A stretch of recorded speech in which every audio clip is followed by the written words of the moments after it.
UGC के द्वारा जारी किए गए नियमों को सुप्रीम कोर्ट ने उस पर रोक लगा दी है।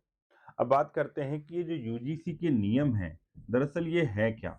देखिए 15 जनवरी 2026 को यूजीसी ने equity in higher education regulations नामक एक बिल बनाया, उसको नियमों को जारी किया।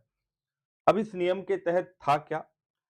ये पहली बात इसमें ये कहा गया कि कॉलेजेस और यूनिवर्सिटीज में जाति, लिंग, जन्म स्थान या विकलांगता के आधार पर किसी भी तरह के होने वाले भेदभाव को रोकना, ये इसका उद्देश्य था।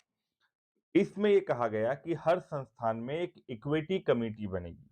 इक्विटी कमेटी बनेगी जिसमें एससी, एसटी, ओबीसी और महिलाओं के प्रतिनिधि शामिल होंगे। 24/7 एक हेल्पलाइन जारी की जाएगी। इसमें ये कहा गया कि एससी, एसटी और ओबीसी वर्ग के खिलाफ होने वाले जातिगत भेदभाव को रोकना, ये इसका कॉन्सेप्ट था। इसमें यह भी था कि अगर आप लोगों ने, यूनिवर्सिटीज ने या कॉलेजेस ने नियम नहीं माने, तो हम अनुदान आपके रोक सकते हैं, ग्रांट आपको रोकी जा सकती है। ये कुछ ऐसे नियम बनाए। अब इन नियमों पर विवाद हुआ। विवाद का कारण सबसे पहला कि भैया भेदभाव, इसमें कहा गया कि हम भेदभाव को रोकेंगे, मगर भेदभाव की सुरक्षा सिर्फ एससी, एसटी, ओबीसी के लोगों को ही है। क्या जनरल कास्ट के लोगों के खिलाफ भेदभाव नहीं हो सकता? और इसमें तो ये बात हो गई ना कि आपने जनरल क्लास के लोगों को तो स्पष्टता घोषित कर दिया कि भेदभाव सिर्फ यही कर सकते हैं, जबकि पहले के नियमों में एससी, एसटी के खिलाफ था, ओबीसी वाला मैटर नहीं था।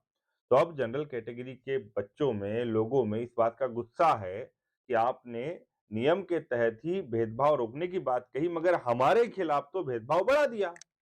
कोई भी व्यक्ति जाकर के झूठी शिकायत कर देगा जनरल क्लास के लोगों के लिए, और उस पर कार्रवाई हो सकती है। दूसरी बात, इसमें समानता के नाम पर उल्टा भेदभाव बढ़ने की संभावना है, ये सुप्रीम कोर्ट ने भी कहा। भेदभाव की इसमें परिभाषा स्पष्ट नहीं है। ये भी सुप्रीम कोर्ट ने कहा कि भेदभाव की कोई परिभाषा तो स्पष्ट करो। नहीं, परिभाषा कोई व्यापक थी। जैसे इसके पहले एससी, एसटी अधिनियम हो, इन सब मामलों में बहुत व्यापक परिभाषाएं दी गई हैं।